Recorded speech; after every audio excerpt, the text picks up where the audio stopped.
Bon, on peut y aller là. Qu'est-ce qu'on dit au chauffeur? Fils de pute!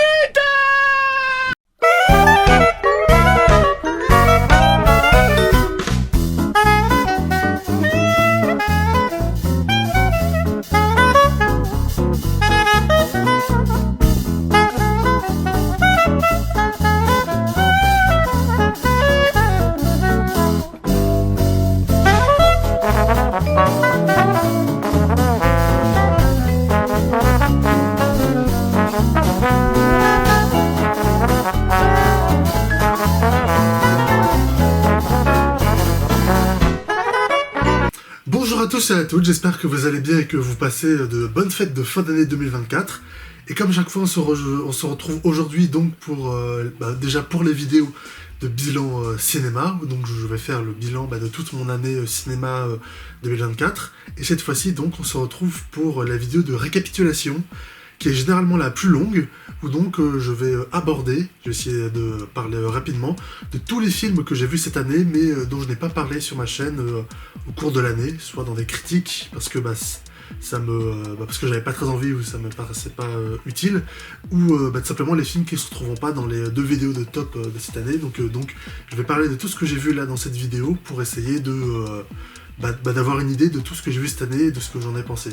Et cette fois, je vais essayer de pas oublier de films, contrairement aux vidéos des années précédentes. Voilà, c'est même si je fais des vidéos assez longues les années précédentes où je parlais de 50 films par là dans les vidéos, il y avait toujours un ou deux films que j'oubliais. Là, alors que j'avais des notes pour l'instant, donc là, je vais bien regarder mes notes et je vais essayer de oublier aucun film. Voilà. Et on va tout de suite commencer avec un film de 2023.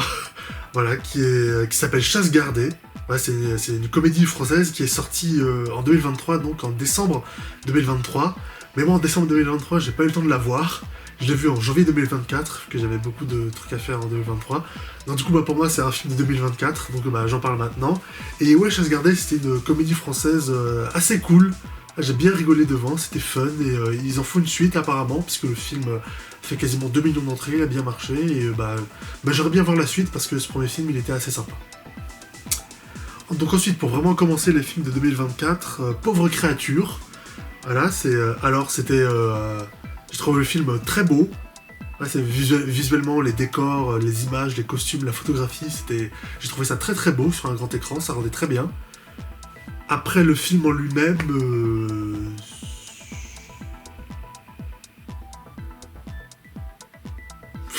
La zone d'intérêt, c'est un film à concept. Je vais dire, je vous laisserai découvrir quel est le concept. En gros, pour vous laisser la surprise, mais ouais, c'était un film assez sympa. Le concept, entre guillemets, marchait bien et rendait une image assez intéressante, c'était bien. Argyle, le nouveau film de Matthew Vaughn, qui était sympa, voilà, sympa sans plus. Ouais, c'est le réalisateur des Kingsman, et j'aurais préféré qu'il se consacre au Kingsman 3, enfin au 4e film Kingsman, mais comme le 3e c'était un préquel, c'est au Kingsman 3, qu'ils sont en train de faire, je crois, c'est Kingsman 3, The Blood Heritage, un truc comme ça, je crois qu'ils sont en train de le faire, ils sont en train de le tourner, mais j'aurais préféré qu'ils se concentrent sur ça, plutôt qu'ils fassent Argyle, qui était sympathique, hein, mais il n'y a pas photo comparée à Kingsman, tu vois, Argyle, c'est loin en dessous, et du coup, j'aurais préféré qu'il fasse Kingsman plutôt qu'il perde, entre guillemets, une année ou deux sur ce film-là, bon, même si ça restait sympathique. Dali, le nouveau film de Quentin Dupieux, qui en a sorti 2 cette année, et, ouais, ce film Dali était plutôt sympa, j'ai bien aimé. Ça change un peu, c'est vrai, parce que les précédents films de Quentin Dupieux que j'ai vus depuis 2018, j'en avais aimé aucun, sauf l'année dernière, son dernier film, et là, Dali en 2024, que j'ai trouvé très très bien, c'était assez cool. Et son deuxième film qu'il a sorti, qui s'appelle... Voilà, le deuxième acte, qui sont sortis à 2-3 mois d'écart, ces deux films, j'ai vu aussi le deuxième acte, et c'était aussi très sympa, hein, donc... C'est assez étonnant, hein. Moi qui aimais pas trop les films que Quentin Dupieux sortait, là il en a sorti 2 en 2024 et j'ai bien apprécié les deux. Voilà, c'est comme ça. Cocorico, voilà, donc ça tout bêtement, cette comédie française, elle m'a eu avec la bande-annonce. Alors, qui commence? Oh putain!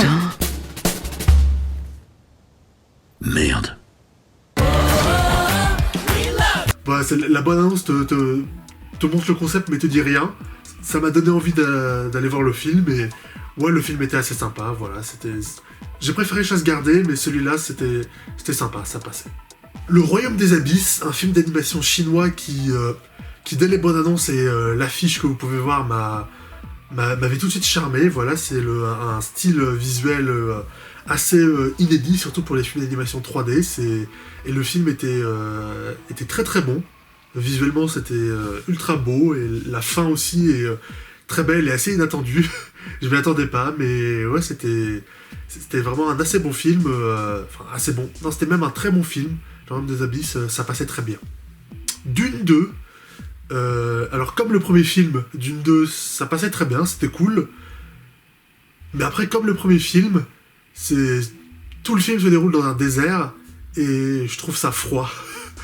Ouais, enfin, je sais pas, c'est très bien fait, mais après, je suis pas attaché au personnage ou à l'univers, enfin, pas à ce point, pour avoir envie de suivre l'histoire. Enfin, si, je la suis quand même un petit peu, parce que l'histoire, ça reste quand même assez...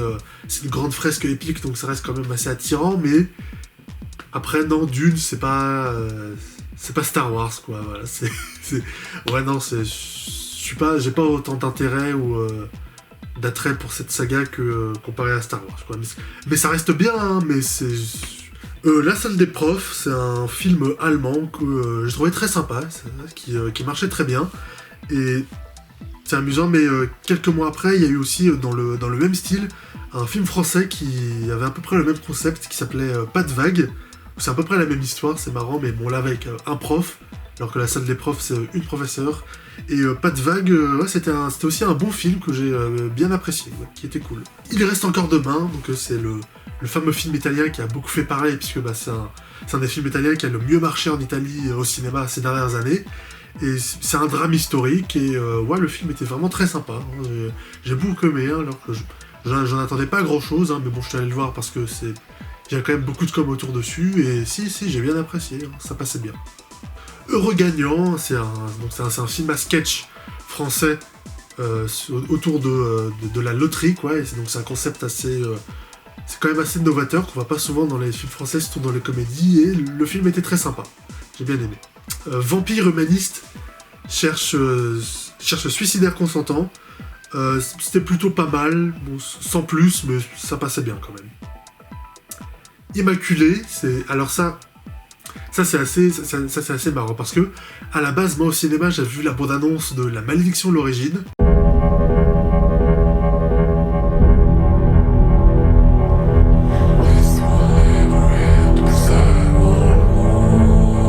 Bande-annonce qui était assez cool, qui m'avait donné envie de voir le film. Et quand j'ai vu Immaculé au cinéma, enfin quand j'ai vu que le film sortait, ben, j'ai cru que Immaculé, c'était ce film La Malédiction que je voulais voir, tu vois.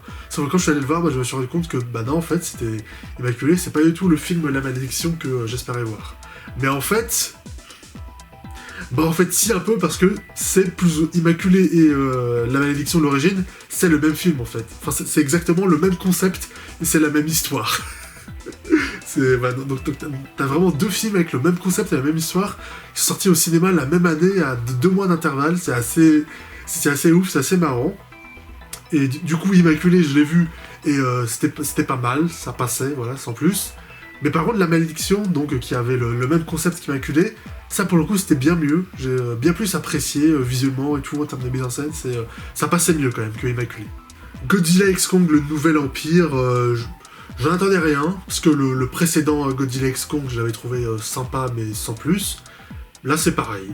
C'est sympa, mais sans plus. T'as la civilisation qui vit dans un village en cristal à la fin, qui est plutôt cool, mais je trouve qu'en termes de démesure et d'action et de catastrophe, on n'atteint toujours pas le niveau du deuxième film qui est sorti en 2019, que j'avais bien aimé, quoi, qui était au moins divertissant. Là, pour le coup, celui-là, on n'y arrive pas, et donc ça passe, hein, mais j'aurais pu m'en passer. Voilà. Du Cobu passe au vert, donc moi j'aime bien toujours les films, les comédies du Cobu, c'est toujours assez marrant et assez sympa. Et celui-là, encore une fois, comme les précédents, il était assez sympa, voilà, ça passe, c'est tranquille, au calme. Civil War, un film avec un concept assez inattendu, le film était très cool, j'ai bien aimé, hein, ouais, ça passait bien. Cette année, on a eu aussi le film Spy X Family. Spy X Family Code White. Ouais, je connais la série, j'aime beaucoup la série. Et le film qu'ils en ont fait et tout, il était vraiment très bon. Hein. C'est une petite aventure en famille, du coup, avec la famille d'espions. Et c'est passé bien, c'était cool. Le Mangeur d'âme. C'est un film français d'enquête, un peu horreur. Enfin, c'est ce que nous vendait la bande-annonce. Et le film passait pas trop mal. Je trouve que, surtout au niveau des acteurs, les deux acteurs principaux, ils jouent... je trouve qu'ils sont pas assez investis dans leur jeu. Mais le film passait, voilà. Sans plus, mais ça passait bien. Ensuite, un petit truc en plus. Alors ça quand même, faut en parler parce que peut-être que vous vous intéressez pas au box-office, mais c'est quand même quelque chose à noter. C'est quand même un petit truc en plus. C'est donc cette année le plus gros succès au box-office de la France de 2024. Et ça faisait 10 ans qu'un film français n'était pas numéro 1 du box-office de l'année. La dernière fois, c'était Qu'est-ce qu'on a fait au bon Dieu, qui avait été numéro 1 au box-office français, justement en 2014. Donc le 2 qui était sorti en 2019, il n'était pas premier. Mais justement, ça fait 10 ans. Donc du coup, depuis Qu'est-ce qu'on a fait au bon Dieu, qu'on n'avait pas eu un film français, en l'occurrence une comédie qui avait été numéro 1 du box-office. Et ça faisait aussi 10 ans qu'on n'avait pas eu un film français qui avait dépassé les 10 millions d'entrées. Parce que oui, Qu'est-ce qu'on a fait au bon Dieu avait dépassé les 12 millions d'entrées. Et là, un petit truc en plus, c'est à 10 millions 800 000 entrées, quoi. Donc ça faisait aussi 10 ans qu'un film français n'avait pas eu autant de succès. Donc c'est assez exceptionnel quand même, c'est pour ça qu'on le fait remarquer, quoi. C'est pas pour rien, c'est parce que dans l'histoire du box-office français, c'est quand même... assez important, quoi. Ça faisait 10 ans qu'on n'avait pas eu ça. Et donc, vu le succès, je l'ai vu, hein, je suis allé voir un petit truc en plus. Et le film passait bien, hein, c'était assez sympathique. Mais après, je l'ai pas trouvé si exceptionnel que ça. Surtout par rapport à d'autres comédies. C'est notamment les comédies de Philippe Lachaud. Mais même ce film, un petit truc en plus, je trouve qu'il est un peu trop classique. Et je vois pas non plus qu'est-ce que le film fait de plus que d'autres comédies françaises qu'on peut voir d'habitude pour avoir autant de succès, tu vois. Enfin, bon, oui, évidemment, il y a tout ce côté d'avoir un casting composé essentiellement de personnes neuroatypiques. Ça, c'est vrai que c'est pas habituel dans le cinéma français. Mais après, t'avais eu en 2019 aussi Hors Norme, qui était un peu pareil, quoi. Enfin, c'était plus comédie dramatique, mais qui avait un peu la même idée de mettre en avant des acteurs neuroatypiques. Donc, même là, c'est pas non plus une première pour le cinéma français. Donc, après, je trouve que le film en fait pas non plus beaucoup plus que d'autres comédies françaises, mais ça restait sympa, hein, c'était très sympa. Ensuite, The Fall Guy, au début du film, j'aimais pas trop ce que je voyais. Ouais, la première moitié du film, je trouvais que les blagues étaient pas très drôles et c'était pas très bien rythmé. Mais après, à partir de la course-poursuite au milieu du film, là, le film retrouve du rythme et là, ça devient très bien. Et la fin du film, le climax, donc le combat final avec les voitures dans le désert, là, enfin dans le canyon plutôt, le climax était super cool. C'était vraiment très très bien, c'était une super scène d'action et rien que le climax, la scène d'action de fin, elle remonte tout le film et du coup au final, même si ça partait mal, au final j'ai bien aimé The Fall Guy, quoi. Globalement j'ai trouvé que c'était un bon film, mais au final j'ai passé un bon moment. Après La Planète des Singes de Nouveau Royaume, donc on repart sur une nouvelle trilogie. Et le film était très sympa, voilà, il passait bien. Furiosa, une saga Mad Max. Le film était assez cool. Moi, j'ai trouvé que ça marchait bien. Après, moi je suis pas un ultra fan de Mad Max ou de Fury Road qui est sorti il y a 9 ans maintenant. Mais à choisir, je préfère quand même un petit peu Fury Road. Mais celui-là, il passait bien quand même, hein, j'ai trouvé. Hein. C'était plutôt pas mal. Cette année, on a cumulé les hasards heureux, tu vois, puisque cette année, on a eu un truc intéressant. On a eu 2 films cette année de la famille Shyamalan. Voilà, déjà, on a eu Les Guetteurs, donc, qui est le film de la fille de Shyamalan, donc, qui s'appelle Ishana Shyamalan. Et donc c'est aussi un film d'horreur fantastique, un peu comme Shyamalan. Et j'ai trouvé son film plutôt sympa. Passait bien, voilà, c'était pas extraordinaire, mais ça passait bien, c'était assez cool. Et on a eu aussi, quelques mois après, on a eu le nouveau film de Shyamalan qui s'appelle Trap. Et ça passait, Trap, mais c'était pas non plus ouf, tu vois. Et je suis un peu triste parce que du coup, c'est un peu la chute de Shyamalan qui continue, quoi. C'est un peu dommage à dire, hein, mais voilà, le dernier film que j'ai vraiment beaucoup aimé de lui, c'était Glass en 2019. Et depuis, bah, tous les films qu'il a fait, je les trouve moins bons que le précédent, tu vois. Old, c'était sympa en 2021, mais c'était moins bien que Glass. Knock at the Cabin, c'était sympa, mais c'était moins bien que Old. Et la Trappe, c'était sympa, mais c'était encore moins bien que Knock at the Cabin, tu vois. Donc là, ça fait... c'est le 3e film d'affilée de Shyamalan que je trouve pas terrible. Et à chaque fois, je me dis, allez, le prochain sera bon, ça sera mieux, ça va être cool et tout. Et au final, non, c'est un peu moins bien. Et c'est un peu décevant parce que bah, c'est pas la première fois, tu vois, pour Shyamalan. C'est vrai qu'avant, il avait déjà eu une période entre 2005 et 2015, tu vois, où il avait fait plusieurs films qui avaient déçu pas mal de gens. Mais après, même les films qu'il avait fait à cette époque, genre la jeune fille de l'eau, After Earth, Le Dernier Maître de l'air, Phénomène, tout ça, moi ça c'est des films que j'ai là derrière en DVD, et même ces films-là, c'est des films que j'aime beaucoup, beaucoup, beaucoup. Mais après là, Trap, Knock at the Cabin, Old, c'est sympa, ouais, mais je préférais me remater Le Phénomène ou même Dernier Maître de l'air. Ouais, désolé, j'ai eu un appel en plein pendant ma vidéo. Après, je peux pas mettre mon téléphone en silencieux puisque j'en ai besoin pour voir les films qu'il y a pour prendre des notes, mais voilà, excusez-moi. Donc on reprend Vice Versa 2. Voilà, donc la suite du fameux film Vice Versa. Cette suite, Vice Versa 2, je l'ai trouvée... à aucun moment elle atteint le niveau du premier film. Le premier film pour moi, Vice Versa, est un chef-d'œuvre, c'est un des meilleurs films Pixar que j'ai vu, Vice Versa. Là, la suite, elle lui arrive pas à la cheville. En termes d'émotion et de mise en scène, c'est largement moins bien que le premier Vice Versa. Mais après, ça reste un très bon film. Voilà, au moins, c'est toujours très créatif. C'est comme le premier film, ça revient. C'est toujours très créatif pour montrer le monde de la mémoire et tout, le cerveau de Riley. Ça, c'est toujours bien. Mais ouais, au final, le film, il passait bien quand même. C'était sympa. Sans un bruit, jour 1, voilà. Donc, après, à la base, c'était pas non plus un film que j'avais prévu de voir. J'avais pas envie de le voir, en fait. Mais après, au final, comme j'avais rien à faire en juillet, enfin, pendant une petite semaine, au final, je suis allé le voir et c'était sympa. Voilà, le film, il était cool. Le Comte de Monte Cristo. Voilà, donc le gros film qui est sorti cette année. C'était très bien, hein, j'ai bien aimé, c'était cool, c'était très efficace. Après, c'est de la part du cinéma français, on sait qu'on peut faire ce genre de film, voilà, épique. Après, ce serait bien justement aussi que le cinéma français se renouvelle et essaye d'autres choses qu'on fait pas assez, genre la fantasy et la science-fiction. Même si le film était sympa, après c'est vrai que les adaptations de Comte de Monte Cristo, des Trois Mousquetaires, on en fait tous les 20 ans en France quand on n'a pas d'idée. Et après, bien sûr, on aura le droit à une nouvelle adaptation de Germinal des Misérables. C'est sûr, hein, avec Jean Dujardin en Jean Valjean, c'est sûr ils vont le faire, hein, c'est toujours ça. Hein, vous regardez le box-office français, tous les 20 ans, t'as les Trois Mousquetaires, les Comte de Monte Cristo qui sont adaptés, donc ce serait bien que le cinéma français quand même évolue un petit peu. Voilà. Ensuite, Elias.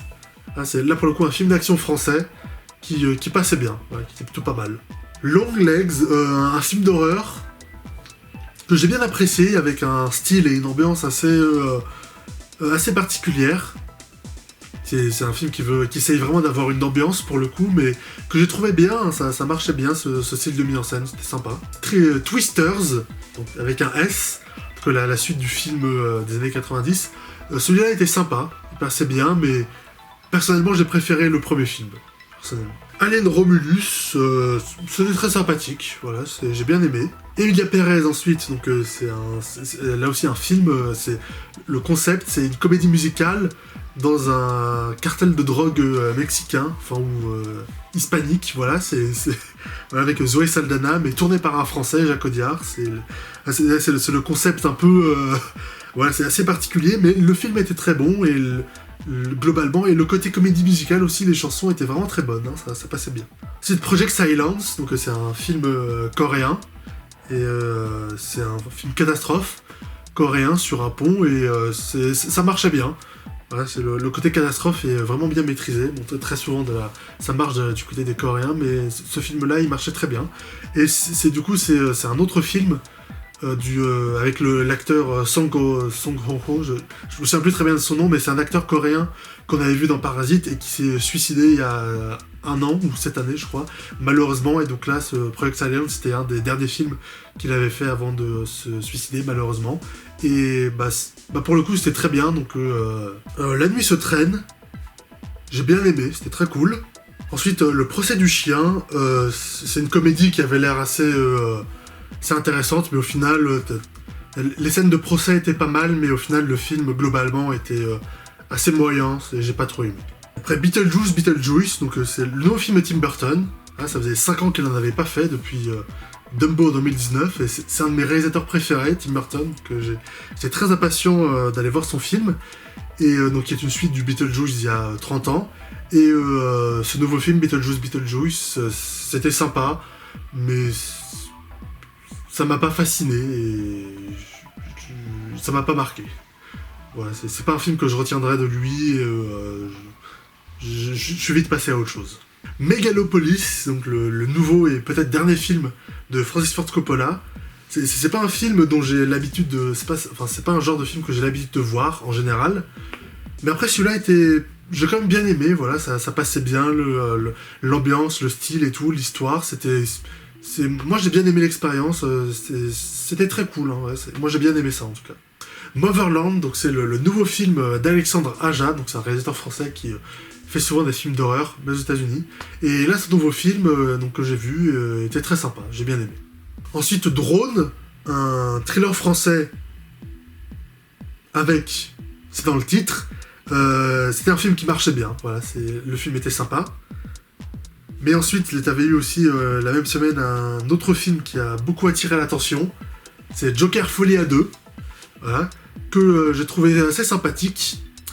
Mais après, moi je suis pas un très grand fan du premier film Joker, j'ai bien aimé le premier film Joker, mais pas autant que d'autres fans. Mais après, à choisir, je préfère quand même le premier par rapport au deuxième, même si le deuxième marchait bien. Ensuite, Les Barbares, c'est une comédie française aussi, peut-être un peu plus comédie dramatique que j'ai vue, et qui marchait bien, voilà, j'ai apprécié sans plus, mais ça passait bien. Ensuite, on a L'Histoire de Suleiman, un film français qui marchait bien, voilà, j'ai bien aimé le truc, c'était sympa.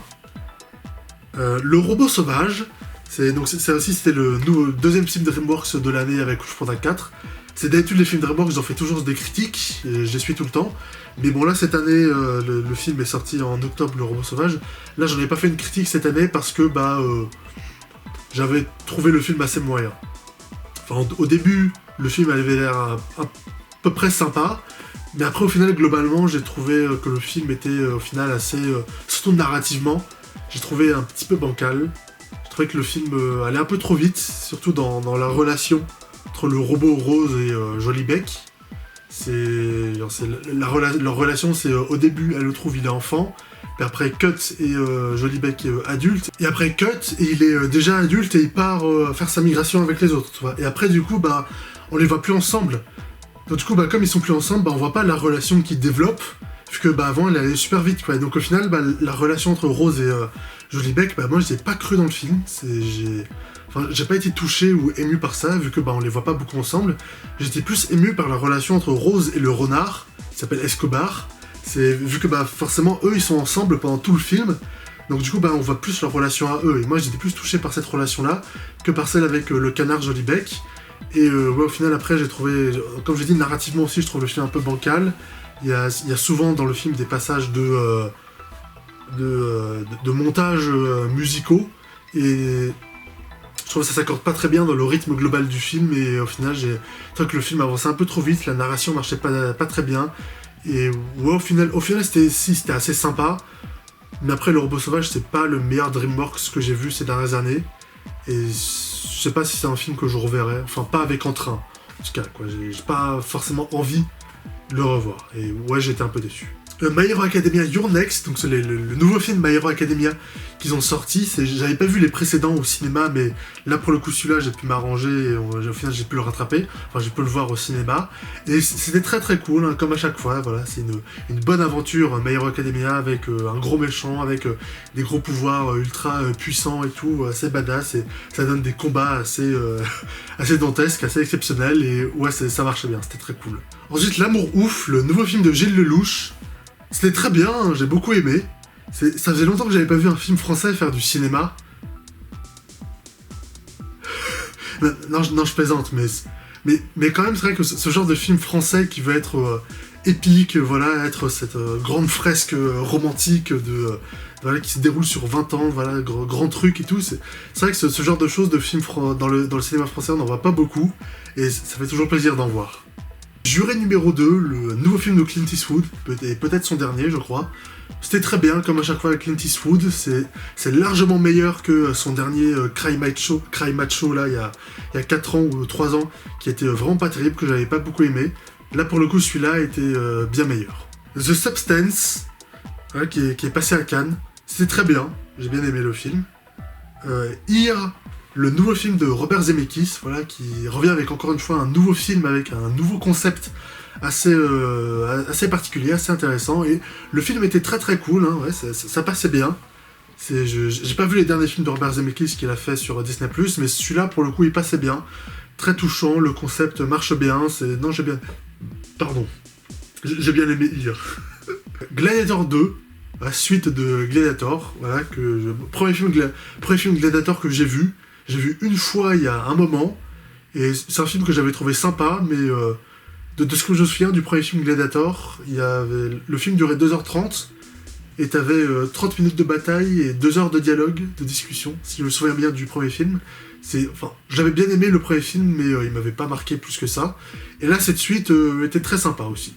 Voilà, mais sans plus, voilà, ça m'a pas transcendé, mais si ça se regarde, c'était très bien. La plus précieuse des marchandises, donc nouveau film de Michel Hazanavicius, mais d'animation, cette fois. Le film était très sympa, voilà, ça marchait très bien. En fanfare, une comédie française un peu sociale, qui était assez sympa, voilà, la bande-annonce a très bien vendu. Pour le coup, je sais pas si vous l'avez vu, mais la bande-annonce vend bien le film, ça m'a donné envie d'aller le voir, et ouais, ça marchait bien, c'était sympa. Et pour finir, le dernier film que j'ai vu cette année, Conclave, que j'ai vu là il y a quelques jours, c'était très sympa, c'était un bon thriller assez efficace, que j'ai bien aimé. Coucou, j'ai oublié de parler de 2 films cette année. Alors déjà, il y a le film, la comédie Ici et là-bas, comédie française qui est sortie entre mai et avril par là, ce qui est avec Hakim Djemili, parce que voilà, donc c'est l'autre comédie avec Hakim Djemili, mais qui est sortie en 2024. Et moi, j'adore Hakim, je l'adorais dans le Whoop sur YouTube, il était génial, et donc tous les films qu'il a fait et qui sont sortis au cinéma, je suis allé les voir. Et là, du coup, celui-là, je l'ai trouvé moins bien. C'est comparé à Chasse gardée par exemple, où il était aussi dedans. Celui-là, j'ai trouvé qu'il était moins drôle, c'était moins percutant, moins rigolo quand même que Chasse gardée.